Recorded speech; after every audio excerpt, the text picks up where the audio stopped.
राम नारायण राम, आपण सर्वजण या असीम ब्रह्मांड गॅलेक्सीचे सार्वभौम कुटुंब आहोत। ते ब्रह्मांडापासून उत्पन्न झाले आहे। असंख्य ग्रह, तारे, प्राणी, वनस्पती, पशु, अणु आणि कण हे सर्व पदार्थ येथे जिवंत आहेत। सर्वांमध्ये चेतना आहे आणि सर्व सर्जनशील आहेत। ब्रह्मांड कोणालाही बाहेर टाकत नाही। ब्रह्मांड स्वतःच ब्रह्मांडीय राम नारायण राम आहे। त्यातून असंख्य ग्रह आणि तारे उत्पन्न होतात। जिथे कुठेही सजीव प्राणी आहेत ते सर्व राम नारायण राम मध्ये अंतर्भूत आहे। ब्रह्मांड राम नारायण रामच्या पूर्णत्वाचे, अखंडतेचे आणि संपूर्णत्वाचे दुसरे नाव आहे। राम नारायण राम स्वतःमध्येच संपूर्ण आहे। राम म्हणजे आकाश, अनंत, संपूर्ण ब्रह्मांड आणि परम सर्जनकर्ता। नारायण म्हणजे या ब्रह्मांडातील सर्व तारे आणि ग्रह आणि दुसरा राम म्हणजे आपण सर्वजण, म्हणजेच सर्व सजीव प्राणी, वनस्पती, धुळीचे कण आणि सर्व सजीव।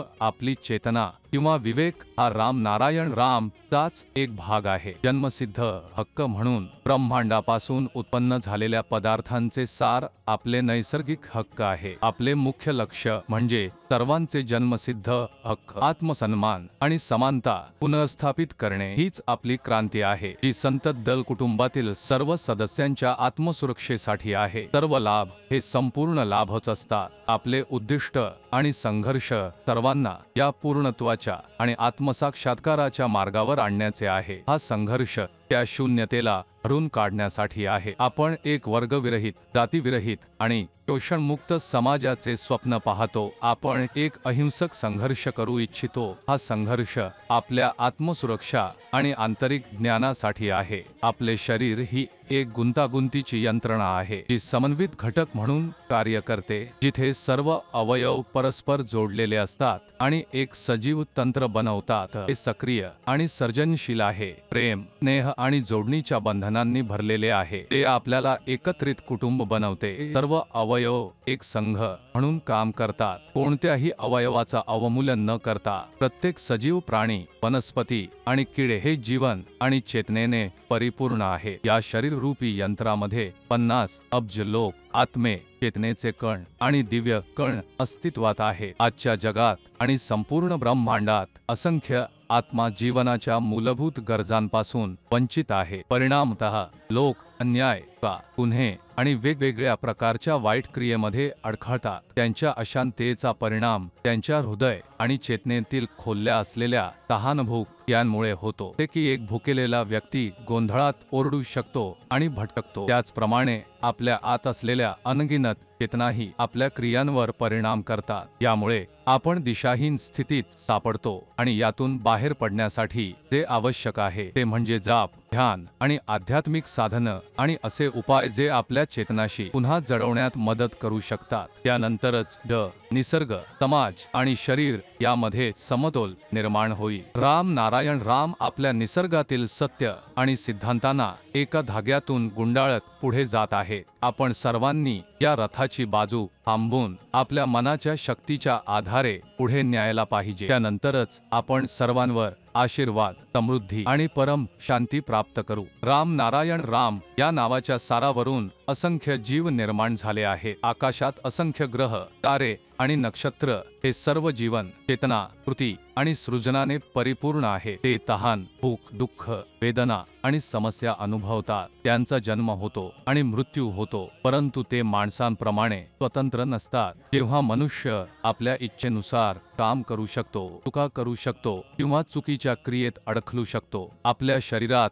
अनगिनत विचार असतात आणि त्यामध्ये आपला विवेक हस्तक्षेप करतो, मार्गदर्शन करतो आणि आपल्याला चुका सूचित करतो, परंतु कधी कधी आपण त्याला ऐकतो, कधी कधी नाही आणि या कारणामुळे चुकीचे निर्णय आणि अपघात होतात। आपण स्वतः निर्णय घेतो आणि त्याला आपल्या मेंदूच्या माध्यमातून क्रियेत बदलतो आणि कधी कधी पत्तावाही करतो। समाजाने तयार केलेले आणि थोपलेले विविध धर्माचे संदेश खोटे आणि विभाजन करणारे असतात। सिंपल सांगायचं तर सच्चा धर्म हा आपल्याच विवेकाने निर्देशित क्रियांमध्ये आहे। जर आपल्याला इच्छा न असेल तर आपले हात चालत नाहीत, इच्छाही निर्माण होत नाहीत आणि सृजनही होत नाही। आपण आपल्या मनाला आदेश देतो आणि तो आपल्या नावावर काम करतो। आपण आपल्या शरीरात चिंतन करतो आणि विवेक हस्तक्षेप करून आपल्याला योग्य मार्गाकडे नेतो। हा विवेक आपल्या जन्मापासूनच आपल्या आत आहे आणि आपला सहाय्यक आहे। हा विवेक म्हणजे राम नारायण राम आणि संपूर्ण ब्रह्मांड आहे, ज्याचा पूर्णपणे अभ्यास करायला आपल्याला अडचण होते। आपण सर्वांनी प्रयत्न करायला पाहिजे की संपूर्ण जग एक राष्ट्र, एक भाषा, एकच नियम आणि एक संयुक्त कुटुंब बनो। कोणत्याही प्रकारचा हितसंबंध, वैयक्तिक स्वामित्व किंवा संघर्ष नको। राजा हा राजा असून प्रजा नाही। प्रत्येक जण राजा आहे आणि आपण श्रम करणारे सर्व जण सुद्धा आपले धर्म निभावून पुढे जाऊ। आपण स्वतःचे निर्णय घेतो आणि त्यानंतर आपल्याच मनाला समजावून सांगतो। आपला मन क्रियेमध्ये रूपांतर घडवितो आणि कधी कधी त्याच्या परिणामांमुळे पतावाही करतो। मानवाने तयार केलेले धर्म जे समाजात थोपले गेले आहेत हे खोटे आणि विभाजन करणारे असतात। सच्चा धर्म म्हणजे आपल्या विवेकावरून चाललेली क्रिया आहे। जर आपल्याला काहीही न करायची इच्छा असेल तर आपल्या हातही हलत नाहीत, इच्छाही निर्माण होत नाहीत आणि काही सृजनही होत नाही। आपण आपल्या मनाला आदेश देतो आणि तो आपल्या नावावर काम करत असतो। आपण सर्व धर्मांसोबत जन्म घेतो। आपले शरीर, मन आणि आत्मा हे ब्रह्मांड आणि निसर्गाच्या धर्मावरून निर्माण झाले आहे। आपले जीवन म्हणजे जोडणे, कमी करणे, पुन्हा करणे आणि भाग करणे आणि याचप्रमाणे धर्माचं पालन देखील होणं आवश्यक आहे। सतत चांगली गोष्टी जोडा, वाईट गोष्टी कमी करा, चांगल्या गोष्टी पुन्हा करा आणि सर्वांबरोबर त्या शेअर करा। या जगात माणसांनी तयार केलेले वेगवेगळ्या धर्म, संविधान, वैयक्तिक स्वामित्व, राजकीय पक्ष आणि शिक्षण यांमध्ये स्वार्थ आहे आणि ते माणूस समाजाच्या दुश्मनांना जन्म देत आहे। वैयक्तिक स्वामित्व हे याच कारणामुळे उदयाला आले आहे। हे सर्व समाजातून काढून टाकायला पाहिजे। सर्वांनी लक्षात ठेवायला पाहिजे की माणसांनी तयार केलेले धर्म खोटे आहेत। स्वार्थ, लालच, प्राचीन अंधविश्वास आणि अंधविश्वासांमुळे भरलेले आहे। हे सर्व आपल्याला विभाजन, भीती आणि सच्च्या आध्यात्मिक आणि सामाजिक समतोलापासून दूर घेतात। प्रकृती आणि आकाशात कोणतेही वैयक्तिक स्वामित्व नाही, तर मग पृथ्वीवर वैयक्तिक स्वामित्व